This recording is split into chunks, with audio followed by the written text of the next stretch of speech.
रब इश्रह ली सदरी वयस्सिर ली अमरी वहलुल उक़दतम मिन लिसानी यफ़क़हू क़ौली। अस्सलाम वालेकुम, डॉक्टर सनिया Bashir here, consultant diabetologist and CEO of diabetes टेलीकेयर। उम्मीद करती हूँ कि आप लोग खैर खैरियत से होंगे और यकीनन शुगर के साथ अपनी ज़िंदगी को बेहतर से बेहतरीन बना रहे होंगे। अक्सर लोग शाम की हल्की फुल्की भूख से परेशान होते हैं, वो नहीं जानते कि बहुत सारी चीज़ें ऐसी हैं जो कि ना सिर्फ सेहत के लिए बेहतरीन है बल्कि वो ताकत का भी एक भरपूर खजाना है। जी हाँ, ऐसी ही एक चीज़ है जिसको आज हम डिस्कस करने जा रहे हैं, वो है भुने हुए चने, भट्टी के चने, जो कि अक्सर अमूमन मार्केट पे आपको इजीली मिल जाते हैं। कैसे खाने हैं, कितने खाने हैं, क्या फ़ायदे देते हैं, इस वीडियो में डिस्कस करेंगे। क्या आप लोग भी भुने हुए चने खाते हैं? मुझे ज़रूर कमेंट में बताइएगा।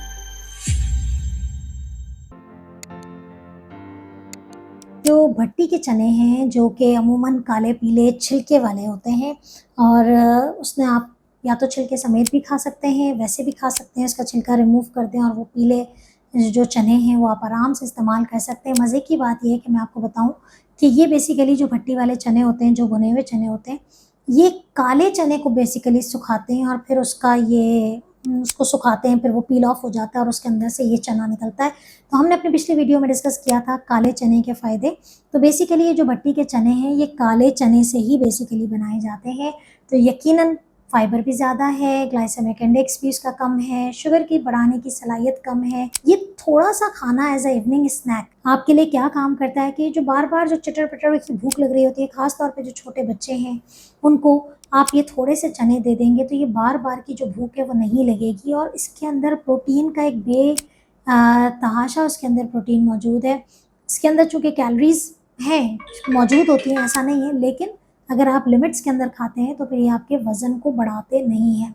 दूसरा ये है कि इसके अंदर चूँकि कार्बोहाइड्रेट भी कम होता है, इसके अंदर फाइबर बहुत ज़्यादा अच्छा होता है, तो ये आपके तमाम मसाइल की एक तरह से जड़ है। और जो शुगर के पेशेंट में जो सबसे बड़ा प्रॉब्लम है वो ये है कि उनको भूख बार-बार लगती है। क्रेविंग्स के लिए कुछ समझ नहीं आ रहा होता। दूसरी बात ये है कि चने को अगर आप देखिए, खुदारा ये वाले जो चने हैं मीठे चने के साथ मिक्स मत करें, क्योंकि मीठे चने शुगर को बहुत तेज़ी से बढ़ाते हैं।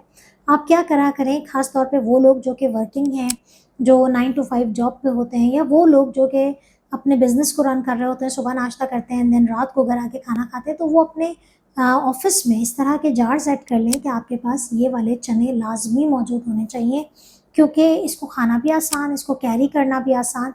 तो ये आपके बिज़नेस में, आपकी जॉब में, आपके ट्रैवल पार्टनर बन जाते हैं। आप एक मुट्ठी लेके अपने ट्रैवल पे ज़रूर इसको खाएँ, ताकि आपका पेट भी भरा हुआ रहे और आपको एक कमज़ोरी और वीकनेस वाले एलिमेंट भी ना हो। कितना खाया जा सकता है? एक मुट्ठी तकरीबन 30 से 40 ग्राम आप इसका इस्तेमाल कर सकते हैं।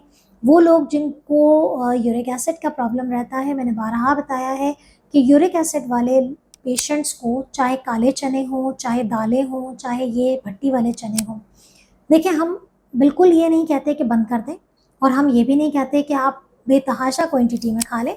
आप उसकी क्वांटिटी रिड्यूस कर दें, लेकिन आप खा सकते हैं, क्योंकि प्लांट बेस्ड प्रोटीन के अंदर जो प्यूरिन होता है वो इतना ज़्यादा खतरनाक नहीं होता हाई यूरिक एसिड पेशेंट्स के लिए। तो एक तो ये है कि अगर आपको यूरिक एसिड का मसला है तो आप रोज़ाना ना खाएँ, आप हफ्ते में 2 से 3 दफ़ा खा लें। दूसरी बात ये है कि अगर आपके किडनीज़ में कोई प्रॉब्लम है, अल्लाह ना करे आप डायलिसिस पे हैं, तो फिर आप अवॉइड करें, क्योंकि चने के अंदर प्रोटीन है और प्रोटीन वाले आइटम्स जो हैं वो लोग जिनके गुर्दे बिल्कुल काम नहीं कर रहे, जिनका ईजीएफआर बहुत कम है, जो कि डायलिसिस पे आ गए हैं, सीकेडी स्टेज 4 और 5 पे हैं, तो ऐसे लोगों को फिर अपने डॉक्टर की हिदायत के मुताबिक प्रोटीन, पोटेशियम और फॉस्फेट का इस्तेमाल करना होता है। तो चूँकि इसके अंदर प्रोटीन ज़्यादा है, तो प्रोटीन वाले आइटम कम इस्तेमाल किए जाते हैं। चना एक बहुत अच्छी चीज़ है हाई ब्लड प्रेशर वाले पेशेंट्स के अंदर, क्योंकि चने के अंदर आपको जो है वो पोटेशियम की क्वांटिटी भी मिल रही होती है। तो अगेन किडनी वाले पेशेंट्स को इस्तेमाल नहीं करनी है। तो चने का इस्तेमाल करें। अगर आपको ज़्यादा चने थोड़े से अगर आप खाते हैं और आपको एसिडिटी वाला मसला होता है, तो पानी जो है उसके साथ ज़रूर इस्तेमाल करें, ताकि आपको जो है वो ये चीज़ें प्रॉब्लम ना हो। एसिडिटी बहुत सारे दूसरे मसाइल से होती है, शुगर बढ़ी हुई है, वॉक नहीं करते आप, हिलते-जुलते कम हैं, खाने के बाद वॉक नहीं करते, तो ये चीज़ें भी बेसिकली एसिडिटी के मसाइल को बढ़ा देती हैं। तो चने का इस्तेमाल अपने ज़रूर रखें लाइफ में और यकीनन अल्लाह ताला की तरफ से ये सारे खजाने हैं जिनको हम इस्तेमाल करते हैं एज़ अ इवनिंग स्नैक। अपना बहुत ख्याल रखिएगा, दुआ में याद रखिएगा। अल्लाह हाफ़िज़।